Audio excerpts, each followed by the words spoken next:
Hello guys, welcome to G education point. तो आज है 6 जनवरी 2022 के मोस्ट इम्पॉर्टेंट करंट अफेयर के क्वेश्चन करने वाले हैं जो आपके हर कॉम्पिटिटिव एग्जाम के लिए हेल्पफुल रहेंगे। तो आपने अभी तक मेरे चैनल को सब्सक्राइब नहीं किया है तो सब्सक्राइब ज़रूर करें एंड बेल आइकन को प्रेस ज़रूर करें जिससे मेरी आने वाली हर वीडियो की नोटिफिकेशन आप तक पहुँच सके। आज का आपका फर्स्ट क्वेश्चन है, आरबीआई के नए कार्यकारी निर्देशक पद पर किसे नियुक्त किया गया? तो आपका राइट आंसर है अजय कुमार चौधरी और दीपक कुमार, मतलब ऑप्शन नंबर 3 ये हमारा करेक्ट आंसर होता है। आरबीआई ने दीपक कुमार और अजय कुमार चौधरी को नए कार्यकारी निर्देशक पद पर नियुक्त किया गया है और इसकी जो कुछ महत्वपूर्ण बातें हैं वो भी देख लेते हैं।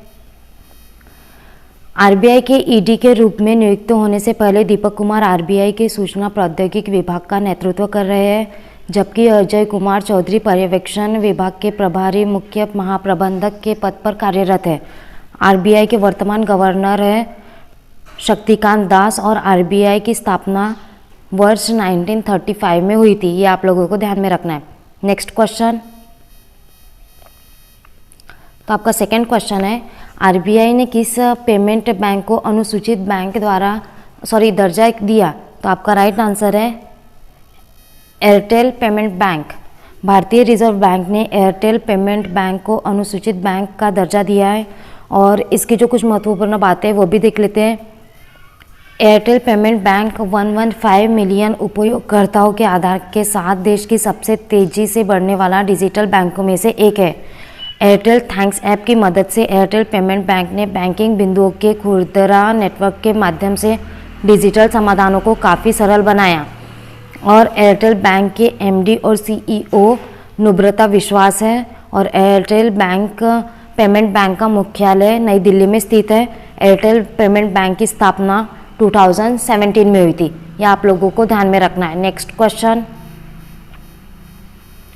आपका थर्ड क्वेश्चन है, यूको बैंक के नए एमडी और सीईओ के रूप में किसे नियुक्त किया गया? तो आपका राइट आंसर है सोमाशंकर प्रसाद। यूको बैंक के नए एमडी और सीईओ के रूप में सोमाशंकर प्रसाद को नियुक्त किया गया, जो कि इसके पहले भारतीय स्टेट बैंक में उप प्रबंधक निर्देशक के रूप में कार्यरत थे। और सोमाशंकर प्रसाद 1985 बैच के परिवीक्षाधीन अधिकारी है जिन्हें बैंकिंग उद्योग में 35 से अधिक वर्षों का अनुभव है। वह 2013 से अक्टूबर 2014 तक एसबीआई पेंशन फंड के प्रबंधक निर्देशक और सीईओ भी रह चुके हैं। ये आप लोगों को ध्यान में रखना है। नेक्स्ट क्वेश्चन, आपका फोर्थ क्वेश्चन है, ओएनजीसी की पहली महिला सीएमडी के रूप में किसे नियुक्त किया गया? तो आपका राइट आंसर है अलका मित्तल। तेल और प्राकृतिक गैस निगम के अंतरिम अध्यक्ष और प्रबंधक निर्देशक पद पर अलका मित्तल को नियुक्त किया गया, जो कि ओएनजीसी के पद पर नियुक्त होने वाली पहली महिला सीएमडी बनी है। और अलका मित्तल ओएनजीसी के पूर्व अध्यक्ष और प्रबंधक निर्देशक सुभाष कुमार की जगह लेंगे, जो कि 31 दिसंबर को सेवानिवृत्त हुए हैं। ओएनजीसी का मुख्यालय नई दिल्ली में स्थित है और ओएनजीसी की स्थापना 1956 में हुई थी। यह आप लोगों को ध्यान में रखना है। नेक्स्ट क्वेश्चन, आपका फिफ्थ क्वेश्चन है, जिला स्तरीय सुशासन सूचकांक वाला पहला केंद्र शासित प्रदेश कौन सा बना? तो आपका राइट आंसर है जम्मू कश्मीर। जिला स्तरीय सुशासन सूचकांक वाला पहला केंद्र शासित प्रदेश जम्मू कश्मीर बना और इसके जो कुछ महत्वपूर्ण बातें हैं वो भी देख लेते हैं। इससे डॉक्टर जितेंद्र सिंह ने प्रशासनिक सुधार और लोक शिकायत विभाग के नवनियुक्त सचिव श्री श्रीनिवास की जानकारी लेने के बाद बनाया गया है और यह सूचकांक जम्मू कश्मीर के 20 जिलों में कार्यकाल, फाइलों और अन्य मामलों के समयबद्ध निपटान के आधार पर जारी किया गया है। जम्मू कश्मीर की राजधानी श्रीनगर है। जम्मू कश्मीर के वर्तमान उपराज्यपाल मनोज है। यह आप लोगों को ध्यान में रखना है। नेक्स्ट क्वेश्चन, आपका सिक्स्थ क्वेश्चन है, सिन्हा रोटोमैक कंपनी के मालिक कौन थे जिनका 73 साल की आयु में निधन हुआ है? तो आपका राइट आंसर है विक्रम कोठारी। रोटोमैक कंपनी के मालिक विक्रम कोठारी का 73 का साल की आयु में ही निधन हुआ है। जिनका निधन उत्तर प्रदेश के कानपुर में हुआ। विक्रम कोठारी ने पान मसाला और रोटोमैक पेन लॉन्च किया था और विक्रम कोठारी ने 1995 में रोटोमैक पेन ने लॉन्च किया था, जिसमें उन्होंने कड़ी मेहनत के बाद 10 वर्ष हो गए। कंपनी की कीमत 100 करोड़ रुपए पहुंचती। रोटोमैक कंपनी का विज्ञापन टाइटल लिखते लिखते लव हो जाए को मशहूर अभिनेत्री रवीना टंडन ने पहली बार लॉन्च किया था। ये आप लोगों को ध्यान में रखना है। नेक्स्ट क्वेश्चन, आपका 7वां क्वेश्चन है, किसने फोटो पत्रकारिता में रामनाथ गोयना पुरस्कार जीता? तो आपका राइट आंसर है जिशान ए लतीफ़।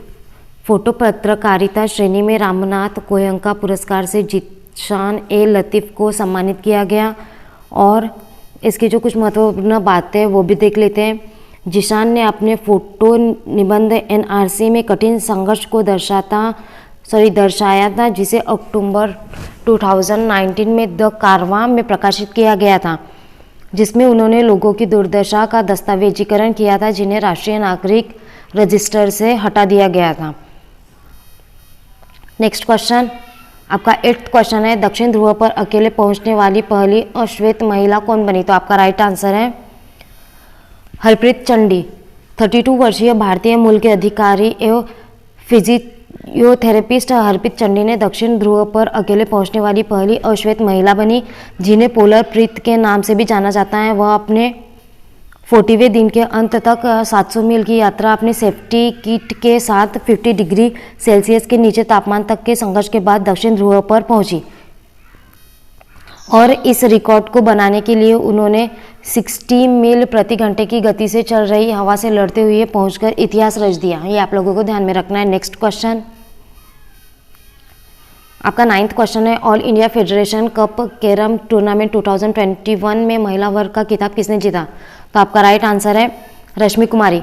भारतीय कैरम खिलाड़ी रश्मि कुमारी ने वाराणसी में आयोजित all India federation cup carrom tournament 2021 में महिला वर्ग का खिताब जीता और जो कि भारत की सबसे कुशल महिला कैरम खिलाड़ी है, जिन्होंने 2010 और 2012 में भी कैरम टूर्नामेंट जीता था। यह उनका तीसरा फेडरेशन कप है। रश्मि कुमार पहले भी 2 बार विश्व कप, 2 बार ICF, 4 बार सार्क कप भी जीता है। नेक्स्ट क्वेश्चन, आपका लास्ट और अंतिम क्वेश्चन है, किस राज्य का गंजम जिला बाल विवाह मुक्त बना? तो आपका राइट आंसर है ओडिशा। ओडिशा राज्य का गंजम जिला बाल विवाह मुक्त जिला बनने वाला पहला जिला बना, जिसमें जिला प्रशासन पिछले 2 साल में 450 बाल विवाह और वीडियो रिकॉर्ड 48383 विवाहों को रोकने में सक्षम रहा था। केंद्र सरकार, राज्य सरकार ने गंजम में निर्भया कड़ी नाम से एक पहल शुरू की थी, जिसमें 12 से 18 साल की उम्र की लड़कियां अगर 5 दिन तक स्कूल में अनुपस्थित है तो शैक्षणिक संस्थानों को प्रशासन को इसकी सूचना देना अनिवार्य किया गया था, ताकि किशोरियों पर नज़र रखी जा सके। इसके अलावा प्रशासन ने विवाह के लिए आधार कार्ड को जिला में अनिवार्य किया गया था। यह आप लोगों को ध्यान में रखना है।